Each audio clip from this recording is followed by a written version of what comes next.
สวัสดีค่ะวันนี้มีน้ำสตรอเบอรี่แก้วกลางไซส์พิเศษจากทางร้านมารับฟรีได้เลยค่ะ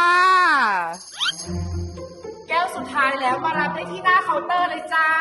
เจเต้าขอรับสตรอเบอรี่แก้วหนึ่งเฮ้ยหนูก็อยากกินเหมือนกันไม่พี่มาก่อนแต่เรามาพร้อมกันนะไม่ของแบบเนี้ยใครมาก่อนได้ก่อนเอ้าแล้วสรุปว่า2 คนเนี้ยใครมาก่อนกันแน่ผมมาก่อนมาพร้อมกันใครอย่าเรียกพี่สิ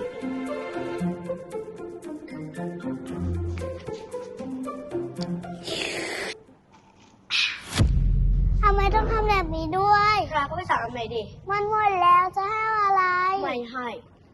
ขอกินด้วยขอกินด้วยขอกินด้วย